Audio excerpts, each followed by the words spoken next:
नमस्कार, राज्यसभा टीवी के खास कार्यक्रम स्पेशल रिपोर्ट में आपका स्वागत है। मैं हूं अरविंद कुमार सिंह। इस एपिसोड में हम चर्चा करने जा रहे हैं बदलते चंबल पर।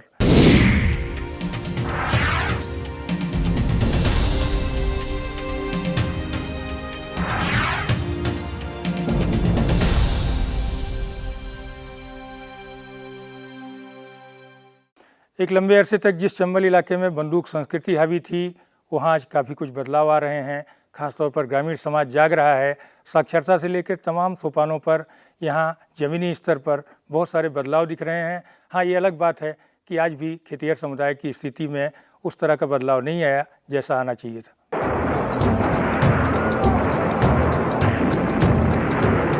ये हैं चंबल घाटी की खतरनाक बीहड़। इनको देख बहुतों का कलेजा कांप जाता है। खूंरेजी और डाकू समस्या के नाते चंबल का इलाका दुनिया भर में बदनाम रहा।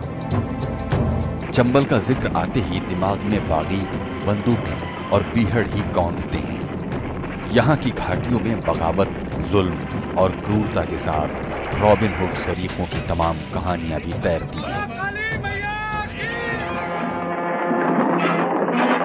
इनसे मुंबईया फिल्मों को काफी मसाला मिला। तमाम फिल्में सुपरहिट रहीं। पुलिस का दलाल बनकर जो चंबल के बेटों से गद्दारी करता है, उसे गोली मार दी जाती है। तूने अपना फर्ज पूरा किया, मैं अपना फर्ज पूरा करूंगा।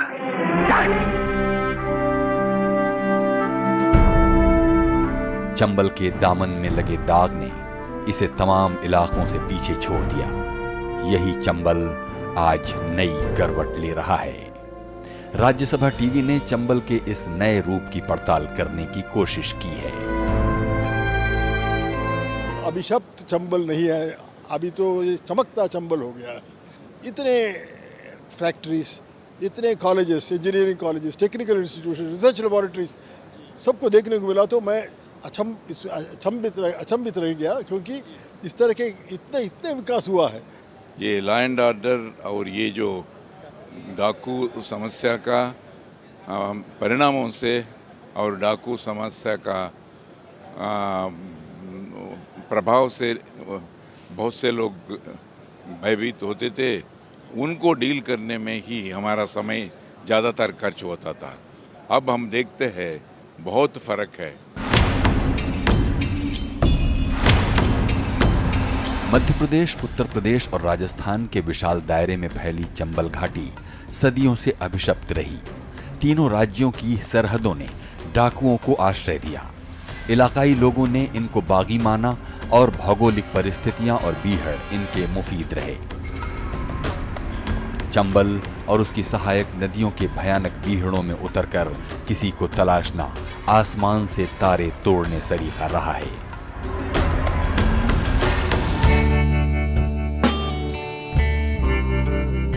बात चंबल के पानी के तासीर की हो या कुछ और, ये जमीन सदियों से बागी रही है।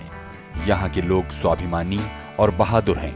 प्रताड़ना या अन्याय बर्दाश्त नहीं होता। डाकू समस्या की जड़ों को इससे भी खाद पानी मिला।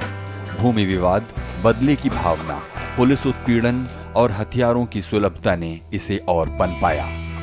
ग्वालियर, भिंड, मुरैना और शिवपुरी में हालात गंभीर रहे। इसी नाते डोगर बटरी, मानसिंह, लाखन सिंह और पुतलीबाई से लेकर पान सिंह तोमर तक की बहुत लंबी सूची बनी। चंबल इससे बदनाम हुआ और विकास में मीलों पीछे छूट गया। पुराने समय की बातों को लेकर के भिंड मुरैना के बारे में डाकू और खराब उस तरह से देखा जाता है, उसको अब नए नज़रिए से देखने की आवश्यकता है। आत्मसम्मान के साथ में रहने वाले लोग, और ये देश के गौरव की बात भी है। इसमें मैं ये चीज़ भी जोड़ सकता हूँ कि किसी भी समय में देश की सेना में भी इसी क्षेत्र के लोग सबसे ज़्यादा रहे हैं। 20वीं सदी के आरंभ में डोगर बटरी ने चंबल में ऐसा आतंक फैलाया कि ग्वालियर महाराज से लेकर अंग्रेज तक हिल गए।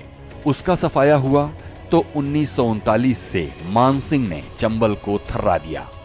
डाकू गिरोहों ने 3 राज्य सरकारों को हिला दिया। 1953 में डीआईजी शांति प्रसाद की अध्यक्षता में एक संयुक्त बल बना। कई दूसरी कोशिशें चली। मध्य भारत सरकार ने 1952 में डाकू समस्या के कारणों और निदान पर रामकृष्ण दीक्षित की अध्यक्षता में एक आयोग गठित किया। बीहड़ सुधार के साथ दूसरे कदम उठे, लेकिन बेकार रहे। आम आदमी जो वहाँ का निवासी है उसको इस आंदोलन से या इस मामले से, इस समस्या से जोड़ना पड़ेगा, तभी इसका समाधान हो पाएगा। क्योंकि सरकार आर्थिक सहायता तो दे सकती है, लेकिन जो रहवासी है काम तो उसी को करना है। जमीन के प्रति उसका मोह है, वो जब तक नहीं जुड़ेगा तब तक इस समस्या का समाधान मुझे नहीं लगता।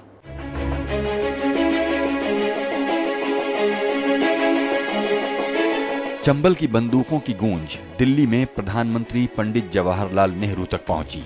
उनका आदेश हुआ कि चंबल में शांति कायम करने के सभी उपाय हों। मध्य प्रदेश के पुलिस प्रमुख के.एफ. रुस्तम ने इसकी जड़ों को तलाशने की कोशिश की। बेहतरीन अधिकारी तैनात हुए और तमाम डाकू मारे गए।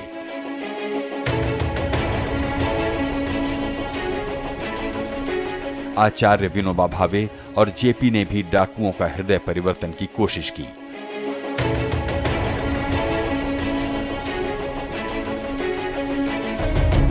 मगर कुछ सालों के अंतराल पर और खतरनाक गिरोह उभरते रहे। दयाराम बाबूराम गडेरिया गिरोह पर चंबल को 14 लाख का इनाम रखना पड़ा। रुस्तम जी एक महान नेता थे। नेतृत्व के गुण में उनमें भरा हुआ था।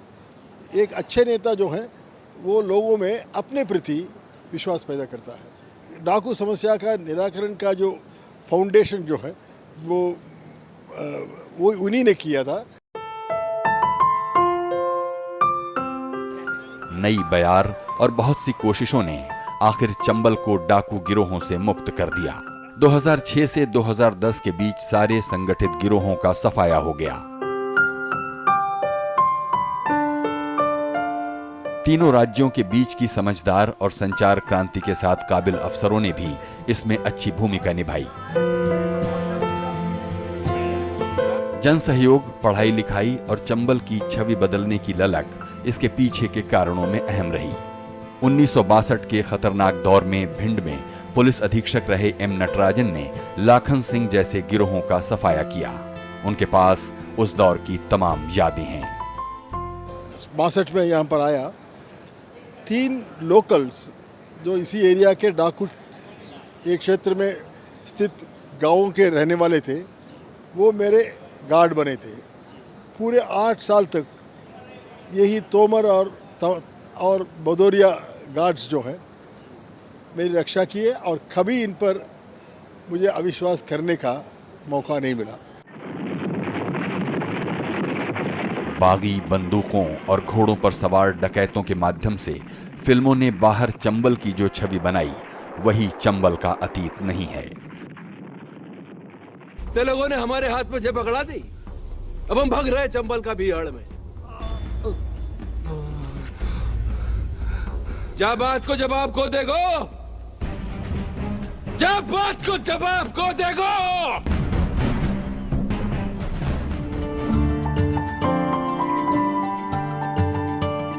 चंबल संभाग का मुख्यालय मुरैना ब्रिज और बुंदेली संस्कृति का संगम है। कर्ण की इस भूमि में बटेसर, मितावली, शनिचरा, पड़ावली और ककन मठ जैसी धरोहरें इसके गौरवशाली अतीत और संपन्नता को दर्शाती हैं। डाकू समस्या थी तो इन पर धूल की परतें चढ़ी थीं। अब तमाम पर्यटक इनको रहस्य लोक की तरह देख रहे हैं। विदेशी पर्यटकों की आवाजाही भी होने लगी है। 1956 के बाद चंबल में तैनात रहे कई पूर्व जिलाधिकारियों और पुलिस अधीक्षकों ने जब इस धरती को दोबारा देखा तो उनको लगा कि कितना कुछ बदल रहा है। भौतिक स्थिति में बहुत ज़बरदस्त परिवर्तन आया है। उस समय की ज्वलंत समस्या थी डकैती, ज्वलंत समस्या थी दलित अत्याचार, उससे दलित ज़्यादा समस्या थी महिलाओं पर अत्याचार। अब ये तीनों में साफ साफ अंतर दिखाई दे रहा है और विकास अपनी ओर से आगे बढ़ता जा रहा है। देश के बहुत सारे लोगों को चंबल का मतलब यहाँ के बीहड़ ही नजर आते हैं। लेकिन ये पूरा इलाका पुरातात्विक संपदा और धरोहरों से भरा पड़ा है और जैसे जैसे कनेक्टिविटी बढ़ रही है, तमाम लोगों की आवाजाही बढ़ रही है, वो चंबल के इस नए रूप को देखकर आश्चर्यचकित हैं। फिलहाल लेते एक छोटा सा ब्रेक और इसके बाद आपको बताएंगे यहाँ के धरोहरों के बारे में।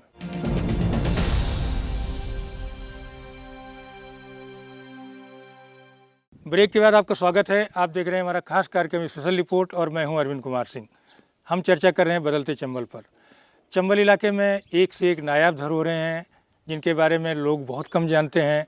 उनमें से कई बहुत ही ऐतिहासिक हैं और धीरे धीरे जबकि पर्यटकों की आवाजाही बढ़ रही है, वो एक आश्चर्य की तरह चंबल खुलता नजर आ रहा है।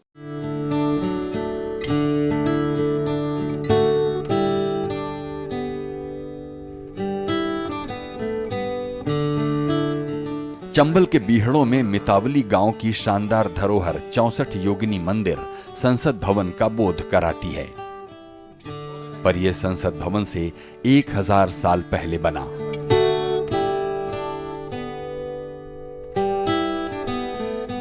सरकारी साक्ष्य बताते हैं कि नई दिल्ली के वास्तुकार सर लुटियन मितावली भी पहुंचे थे। जाहिर है वो इससे प्रभावित हुए बिना नहीं रहे। पहाड़ी पर बने इस मंदिर की संरचना अनूठी है। यहाँ मितावली और पड़ावली जैसी बड़ी ऐतिहासिक जगह हैं जहाँ संसद का प्रतिरूप है, प्रतिकृति है, संसद उसी के आधार पर बनाई गई है। यहाँ लिखी छाछ है जो पहाड़गढ़ में पाई जाती है, वो भीमबेटका से भी पुरानी है, लेकिन उसको ठीक से प्रमोट नहीं कर पाए हम लोग। चंबल के बीहड़ों में बटेसर मंदिर समूह किसी रहस्य लोक से कम नहीं है। 6ठी से 9वीं शताब्दी के बीच बना 200 मंदिरों का ये समूह सदियों पहले भूकंप में उजड़ गया था।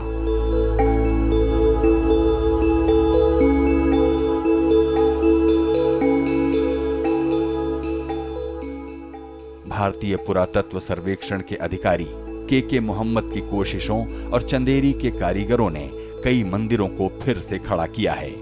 2006 में काम आरंभ हुआ था तो यह इलाका डाकुओं और खनन माफिया की गिरफ्त में था। आज काफी संख्या में देशी विदेशी पर्यटक यहां पहुंच रहे हैं।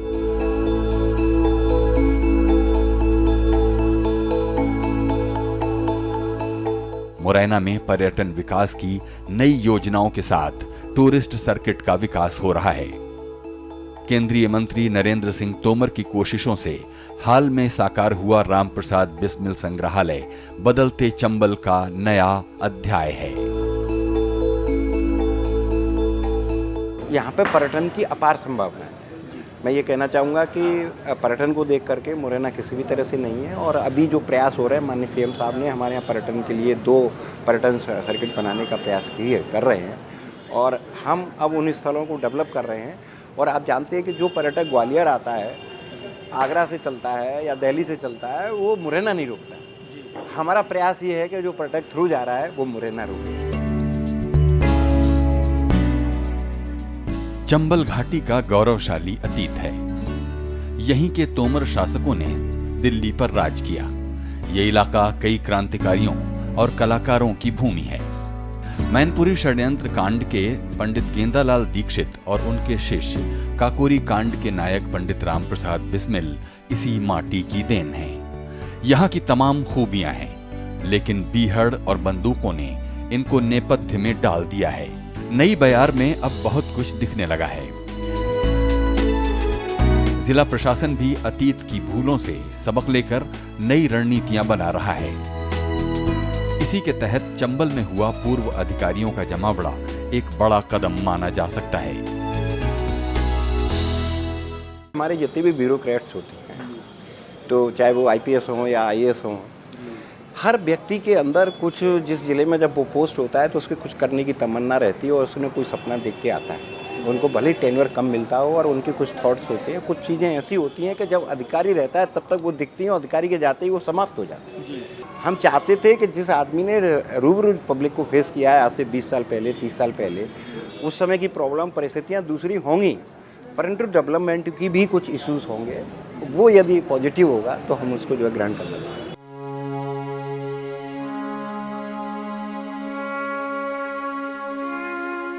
चंबल घाटी में 3000 वर्ग किलोमीटर के दायरे में बीहड़ फैले हैं। ये वन विभाग के कब्जे में हैं। इनमें दुर्लभ वन्य जीवों के साथ 125 वनस्पति प्रजातियां मिलती हैं। भिंड मुरैना में बीहड़ सुधार की कोशिशें जन भागीदारी के अभाव में विफल रहीं। विख्यात सर्वोदयी नेता महावीर भाई ने एक दौर में बीहड़ सुधार की खासी मुहिम चलाई, लेकिन सरकारी नीति कायम रही।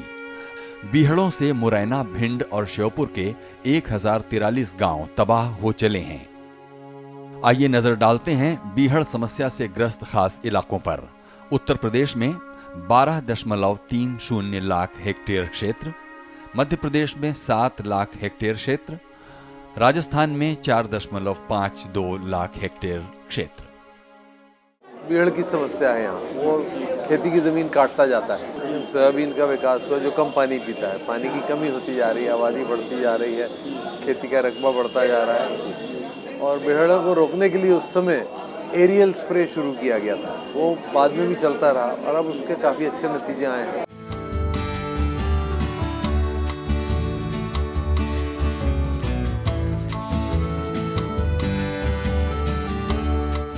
तमाम दुश्वारियों को झेल अब चंबल का खेतिहर समाज जाग गया है।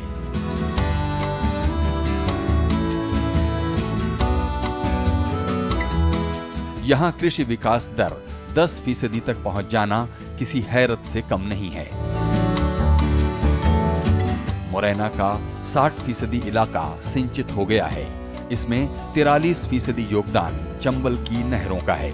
पहले मोटा अनाज मिलना भी कठिन था, आज सब कुछ पैदा हो रहा है। गजक के लिए मशहूर मुरैना अब दुग्ध क्रांति की ओर अग्रसर है।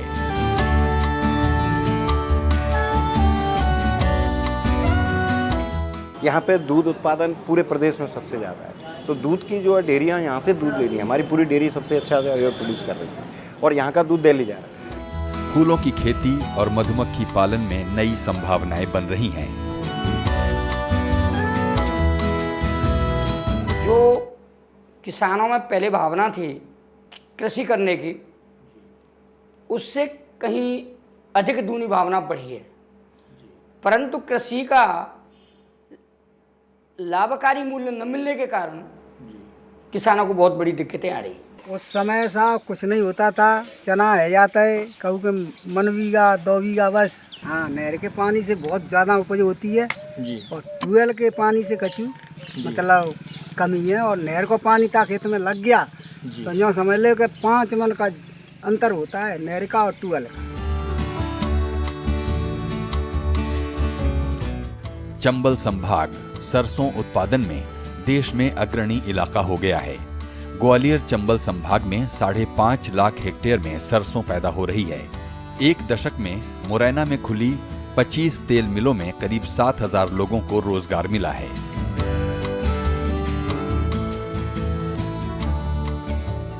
यहाँ के सरसों के तेल की बड़ी मांग है। जिन गांव में पहले डाकुओं के भय से सांझ ढले सन्नाटा पसर जाता था, आज वो देर रात तक रोशनी से नहाए रहते हैं। 72 से पहले तो इतना आतंक था कि रात दिन के 12 बजे भी आदमी निकलने की नहीं करते थे, इच्छा नहीं करते। जमीन बंजर पड़ी रहती थी और पुलिस पीछे पड़ती थी, भगा दौड़ी में रहते थे। बिता में डकैत परेशान करते थे, इधर में पुलिस परेशान करती थी। चंबल का ये इलाका दिल्ली से खास दूर नहीं है। इसकी भौगोलिक स्थिति औद्योगिक कॉरिडोर बनाने लायक है। पहले खराब कानून व्यवस्था के चलते जो उद्योग लगे वो भी नहीं पनपे। माहौल बदला तो तमाम नामी गिरामी कंपनियां आ रही हैं।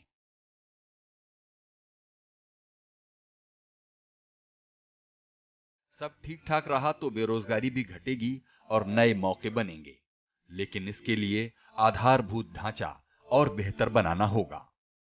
यहाँ पे काफ़ी इंडस्ट्रीज के रूप में देखा जाए तो Mamor industrial area, Sitapur industrial area, Jadirua industrial area develop हुए हैं। परंतु यहाँ मैंने ये जो मेरा अनुभव रहा है वो एग्रो वेस्ट जो इंडस्ट्रीज आ रही हैं वो सक्सेस।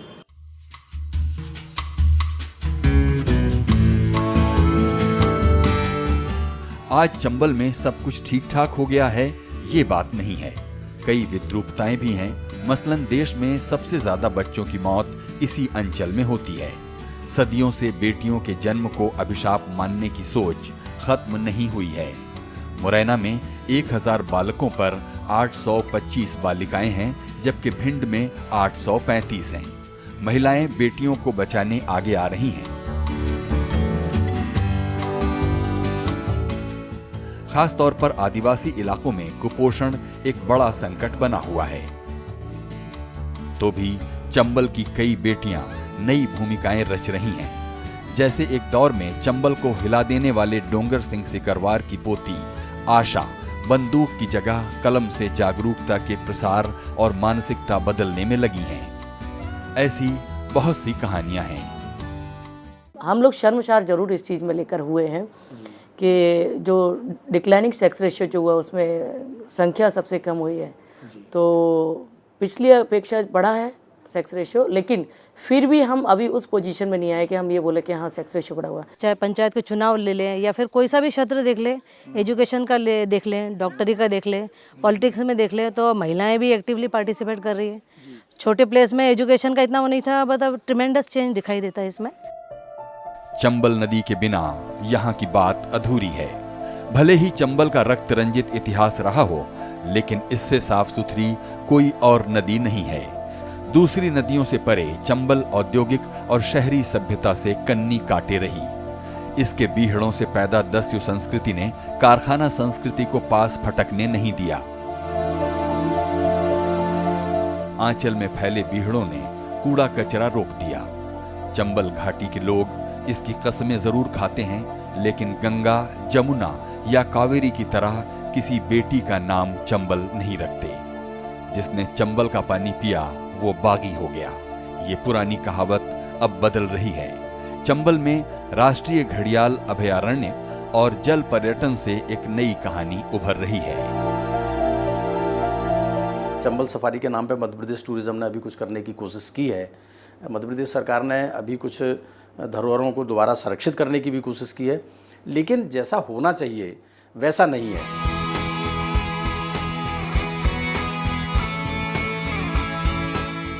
महात्मा गांधी सेवा आश्रम जौरा चंबल में बदलावों का अहम प्रेरक रहा।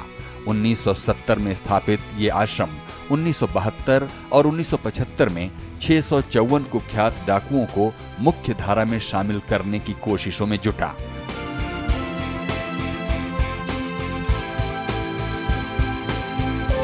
आश्रम जौरा क्षेत्र में ये अहिंसा की प्रयोगस्थली बना।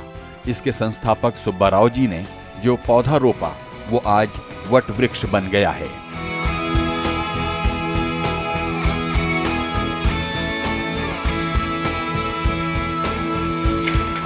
रचनात्मक कामों से इलाके को नई दिशा मिली है।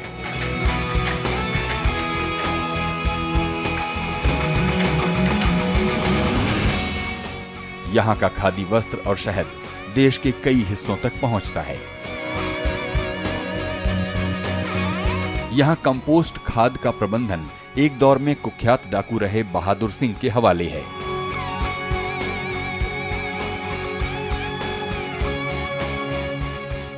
हृदय परिवर्तन कर वो मुख्य धारा में शामिल हैं, पर ये भी मानते हैं कि देहाती इलाकों पर खास ध्यान देने की जरूरत है। पहले मतलब ज़मीन में इतना पैदा नहीं हो पाता, तब 50-50 बीघा ज़मीन में मतलब 2-2 से मन गल्ला नहीं हो पाता। अब तो 5-10 बीघा 5 बीघा ज़मीन में ही 2 से मन गल्ला पैदा कर लेते हैं। चंबल की वीर भूमि के हजारों जवान देश की सरहद की रखवाली में लगे हैं। यहाँ के शहीदों की सूची लंबी है और गांव-गांव में शहीद स्मारक हैं।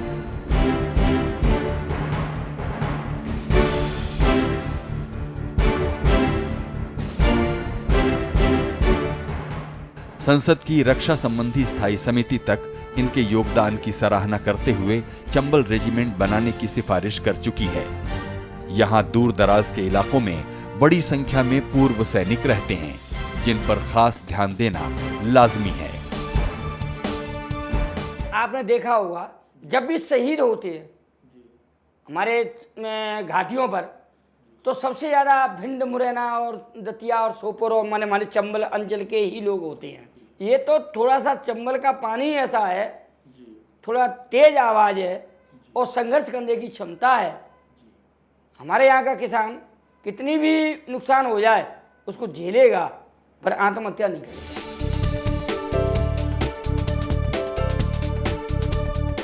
चंबल संभाग का प्रशासनिक मुख्यालय मुरैना नई छलांग लगाने को तैयार है। 1901 में नगर पालिका और 1923 में जिला बना मुरैना अब नगर निगम है। पूरे संभाग की तस्वीर यहां से बदल रही है। भिंड में भी बड़े बदलाव दिखाई दे रहे हैं। बीहड़ों की विरासत वाला राजस्थान का धौलपुर जिला भी बदलाव की राह पर है। संसद भवन और तमाम इमारतें यहीं के पत्थरों से बनी। धौलपुर का शेरगढ़ किला सदियों से डाकुओं की आवाजाही का साक्षी रहा। इस किले और ढहने की कगार पर खड़ी तमाम धरोहरों को संरक्षण की दरकार है। मुरैना में विकास का पोटेंशियल किसी भी मुरैना के बराबरी के टाउन की तुलना में कम से कम 5-6-10 गुना ज़्यादा है। सिर्फ दिशा देने की आवश्यकता है। फिल्मी दुनिया में चंबल के जो रूप दिखते थे वो अब इतिहास के अंधेरे में चले गए हैं। देहाती इलाकों में शिक्षा के प्रति जागरूकता बढ़ी है। चंबल इलाके की धड़कन ग्वालियर में 5 विश्वविद्यालय और तमाम संस्थान हैं। बाकी इलाकों में भी आज माहौल बदल रहा है। तमाम बेटियां पढ़ लिख कर डॉक्टर और इंजीनियर बन रही हैं। हथियारों का क्रेज भी यहां कम होने लगा है, तो भी देश में सबसे अधिक हथियार इसी इलाके में हैं। पहले कुछ नहीं था, एक साइकिल होती थी तो लोग देखने जाते थे। हम हर एक घर में 2 मोटरसाइकिल हैं। पढ़ाई लिखाई भी अच्छी है। चंबल की गोद में बसे 3 राज्यों के 14 जिलों में सदियों से डाकू समस्या रही है। विकास में ये 3 कदम आगे जाकर 5 कदम पीछे आते रहे, लेकिन अब पहले सी बात नहीं है।